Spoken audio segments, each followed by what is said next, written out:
guys, welcome back to the channel. Today we are doing a walk around on Jacob Chandler's 389 that he brought to us for us to customize. So we're gonna walk outside, we're gonna walk around, we're gonna show you guys everything that's been done to the truck, and then we get the pleasure of doing a test drive with Jacob and talking to him a little bit about their operation, the inspiration behind the build, why Viper Red, so on and so forth. We've done so much to this truck. I mean, there is a freaking ton of it. And there's like they're brothers here. I mean, not in literal sense, it's a father and son setup, but they've got another red truck back here, which we're gonna show you guys in another video. Yep. But I think it's gonna have to be two because this is gonna take a minute. We've done a lot to Jacob's truck. Yeah, so this truck's gonna take a minute, especially with the ride and drive and riding along and you know, talking to him about the business. This video is going to be a little bit of extensive, so we'll have to do Randy's truck separate, but we're still going to get them both in. And also, we're going to get the privilege of seeing these trucks again in like 4 or 5 days because they're just coming. one. Huh? Just one. Yeah, well, I was trying to get him to bring both of them, but he said other one has to go to work today. So anyway, we're going to get the privilege of seeing this truck again in a couple of days, and then we'll be able to do some nighttime light up stuff. They are going to be at Peterbilt's 589 Unveil event in Denton, Texas in like 4 days. So we'll get to see it there. Cool. Let's flip the camera around. Let's get right into it. All right, let's go. All right, let's do it. Man, that thing, that's a big red Peterbilt. It is a big red Peterbilt. It's not as big as it could be though, because it's a flat top, so it could be much larger. I mean, it could, yep. But flat tops look good, and that's the largest flat top you can buy. So, what size is that? Is that sleeper, Tommy? That is it depends on which generation you ask. Could be one of two things. It's a 72 or it's a 63. Both exactly the same, just called different things. Put it in the comments. What do you call this sleeper? Do you call it a 72 or do you call it a 73? A 62. Yeah, that's what I meant. Yeah. That's what I said. Yeah, no, that's what you said, 100%. So, yeah, we've done a freaking ton of work to Jacob Chandler's truck here. They brought us this thing. They didn't actually even buy this truck from us, Tommy. They bought this somewhere else and just brought it here to us. Yeah, which is work that we're gladly accepting. You know, we've got our big shop here in Crossville now. We're hiring on. We got some more guys in the shop. Our capabilities are getting a little bit wider and broader every single day. So yeah, we're definitely looking to take on some outside work. So yeah, bring it. That's why we took these trucks on. So we'll go over. Let's just start on the front end of this truck. Virtually, we've pretty well touched something on every facet of this thing. Starting out on the front end, that's a 20-inch bumper from 12 gauge. It's got the recessed tag hole in it and cutouts for your toe pin holes. These guys are in South Georgia, do a lot of farming, and he thought it'd be a pretty good idea to keep that easily accessible because occasionally they'll get them stuck in a field or something. Yeah, I mean, you know, for their application, they're doing a lot of on-road, off-road, so having quick access to the toe pins, that makes sense. We did, we added 2 lights on the bottom corners of the bumper there, and we added 4 grill bars. We did the Firewire LED headlight conversion in here. Peter actually came down. It's been a little while since, but he polished the grill and the headlight buckets out for us. On the paint side, we painted the back of the headlights. That kind of covers the front end here. We got painted the front hubs Viper Red, did the lifetime chrome oilers on there. It's got an air dump kit on it. Up here on the breathers, you got the old style breathers with the keg tops. Fun fact, if anybody ever want to know who made said keg top, Tommy, do you know who makes those? Dynaflex?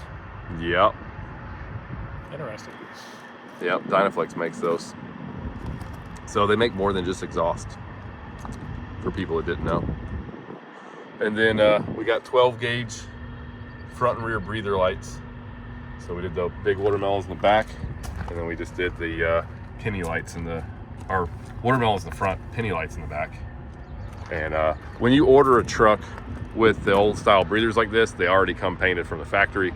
So kind of nice, didn't have to touch that. You know, Brian, we're very inconsistent on what we call these. Some guys call these bullet lights because they're the size of a bullet hole, but bullet lights to me is those. Yep. Those are bullet lights. But then I've heard you call them button lights. Button lights, penny lights. And then you call them penny lights. Yeah. And so whenever you come into the office and you're like, guys, I need 1,000 penny lights, or I need 1,000 button lights, or I need 1,000 bullet lights, it's like, which one? Which one's he talking about right now? They all have multiple names. We're gonna have to start getting consistent on our lingo here. Well, I call them everything. What else do we do here? Oh, mirrors. We added, it's got the Aero style mirrors, which are pretty cool deals. But what you can't really do is put a light in them. Nobody really makes a bracket or anything to have a light. Yeah, for the lollipops. Yep. So we did that, dude. Basically just drilled a hole, put the mini watermelon light in there, and we've got it wired up. Pretty cool little deal. That way somebody sees a blinker pretty well at night. Yeah, blinker. That's what that is. Blinker. What do you call it? A turn signal? Oh, that just doesn't make any sense. I think we went through this. We did. There's a whole video about that. That was a funny video, and there was a lot of really good comments, especially from overseas. Yeah. I liked the whenever the people from England and Australia chimed in. Some of our fans from over there, they had some good ones as well. So moving on with truck stuff, we got rid of the little ground mirror up there on top of the door, and then just painted 2 hucks and put those in the place of it. Because when you take it out, you've got 2 holes up there already. And if you're not going to put window chops on it, you kind of got to do something. And instead of filling the holes in and painting the whole door, the huck's a nice, quick, easy way to make it look nice. Yep. And be inexpensive about going that route. We painted the door handles to match, which is something I really like on these trucks a lot. I love that's my favorite touch. I think when people do that on a truck, it really sets it off. It looks awesome. Then over here we got the 12 gauge DPF box cover, billet step plates, 12 gauge cabin sleeper panels on this dude with the button lights or penny lights or whatever in the world we want to call them. They're right there. Button lights, pretty sure that's what it's supposed to be. Button lights. We're going button lights today. Yeah, I think button lights is what we need to stick with that from now on. Button lights. Okay. And then painted the tanks. Painted a little pull handle over here. And something cool about this truck is something we don't do a lot, because it's got 4 tank straps. You can order it from the factory that way. You can do 4 tank straps from the factory. And that's something we just never do. We always order with 2 tank straps. Yep. Sometimes we'll put the thin ones on there, and sometimes we put the wide bands on there. But I don't want to say confidently this is the first one we've done. Maybe. It might. Yeah, it might be the first one we've done with 4 tank straps, Tommy. Yeah. Because every single thing we order is always 2. Yeah. And like with all the painted stuff, that actually works really well. It looks really cool, doesn't it? Yeah, it does look really good. Because they left a fair bit of chrome on this truck, and so the painted and the chrome goes well together. I mean, you look at the headlight buckets for one. You got paint and chrome on the same piece there. Then you got the door handles. You got paint and chrome in the same piece there. You got the breathers with the paint and the chrome in the same piece there. So the 4 tank straps with paint and chrome. I mean, it looks good, and it goes well with the theme of the truck all the way front to back. Yeah, 100%. You know what else is different about this truck, Tommy, that we don't usually do?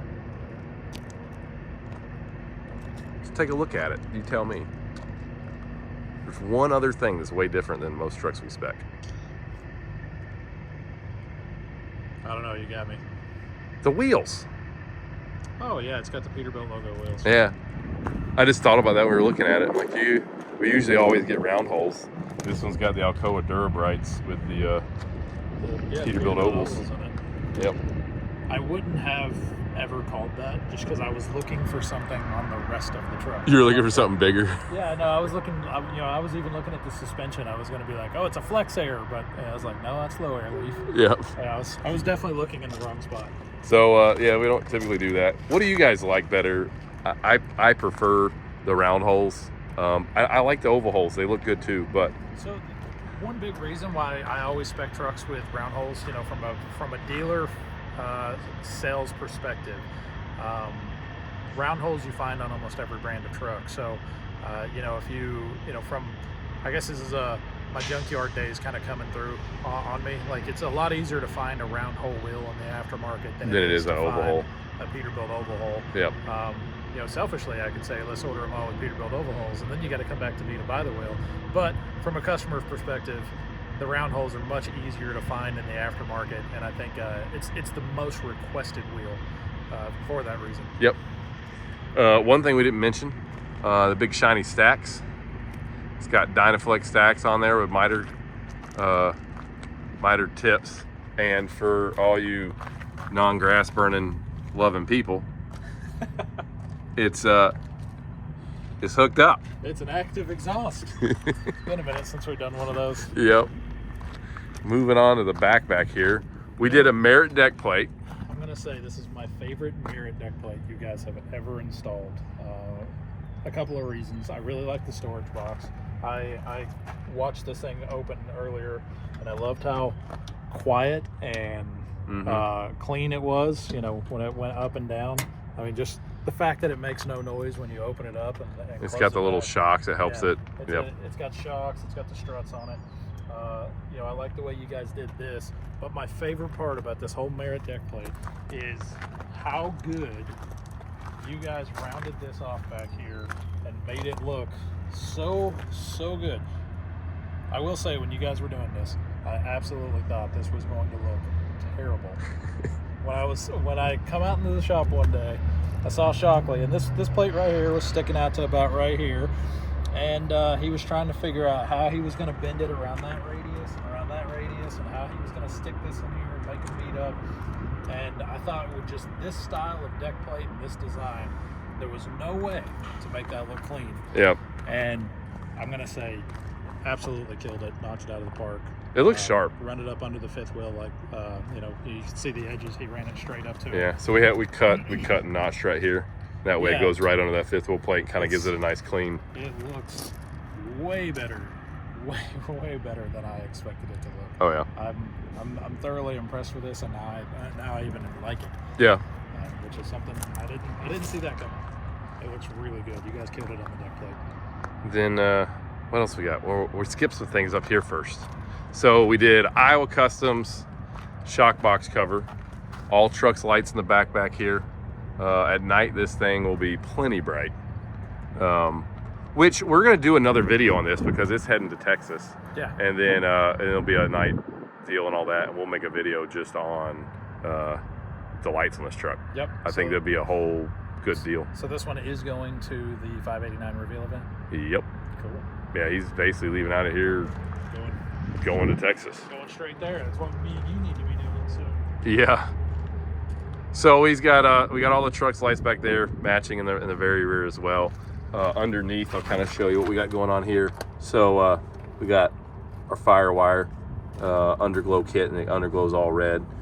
We also did the grease guards from Iowa Customs on this truck.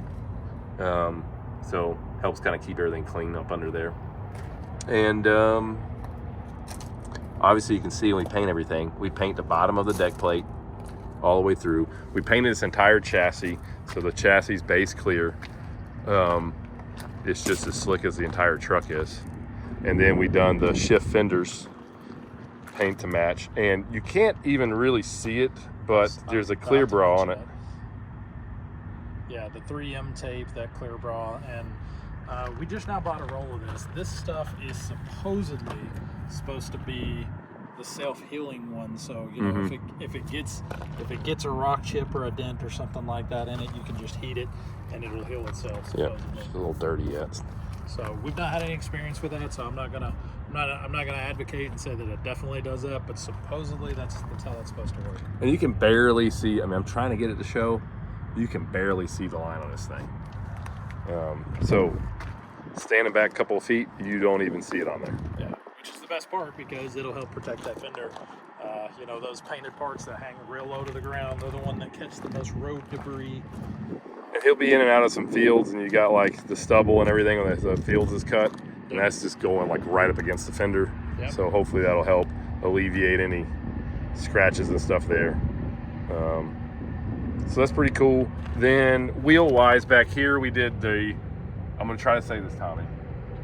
Real wheel rear hub covers. Oh. Okay. It's hard to say because the company's called Rear Wheel.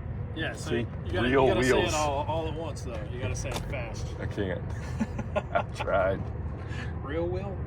Real Wheel. So they're called Real Wheel. That's the brand. Okay, and they're rear hub covers. Yeah. So Real Wheel, real See? Rear Wheel, rear hub covers. Yeah. Yeah, I don't know. I want to say that I can do it, but now that it's a challenge, now I can't do it. It's a little tough. I mean, we've all made a joke about the shop. You can't say it fast. But yeah, so those look really nice. And then we did the lifetime lug nut covers back there. Moving on to the back of the truck, we've got a 12 gauge rear center panel. Now we actually made this one a little bit shorter. So I think, if I remember correctly, that dude's 14 inches. And we basically were just trying to get it so it was kind of close to the height of the, where the bracket bends down there. And that's to give him some ground clearance, again, going through fields and things like that.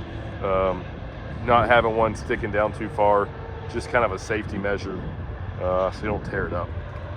But that looks super sharp. We also made the rear cross member in here. That way it goes under the frame here.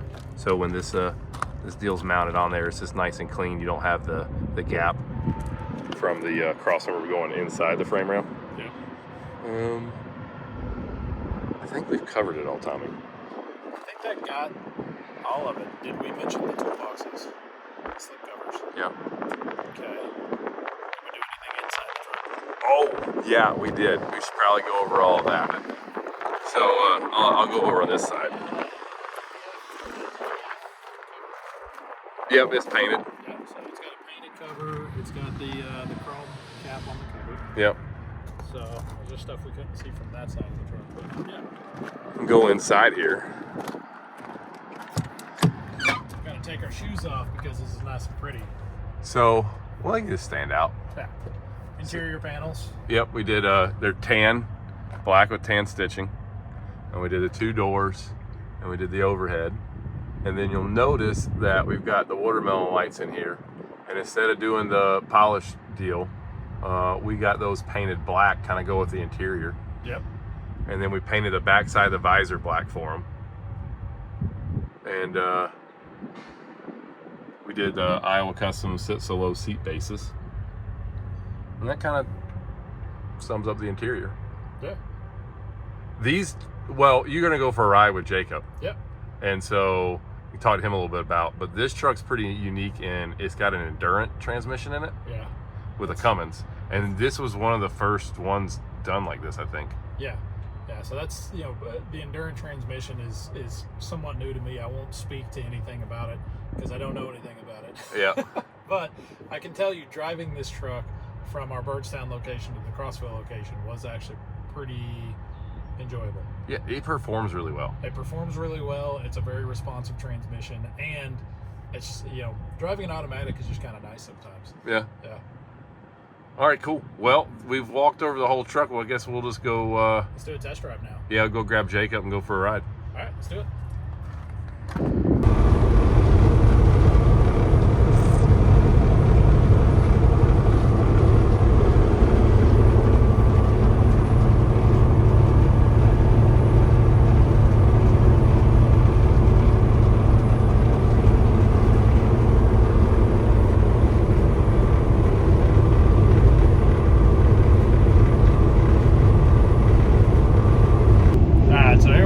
Driving down the road, I got Jacob Chandler with me. So Jacob, tell me a little bit about your all's company. Yeah, we are a company that is, we're a farm. So my family farm, we 3rd generation farm. And we, these last few years, we have started a trucking side of the operation. And what we do is we contract with a company that provides environmental services for the food processing industry. So what we do is, and one of these, we're picking up 2 trucks. So what both of these trucks will be doing is pulling vacuum tankers, hauling residuals out of wastewater treatment plants and food processing facilities. Okay. Plants. All right. So how many trucks do you guys have on your farm? This will be number 4 to the to the environmental side, and then we have a truck that we haul just our own grain, and we use all our equipment, and then cotton to the GM, corn to the elevator, and just for general, anybody that has a farm knows you have to have a truck to basically run the operation.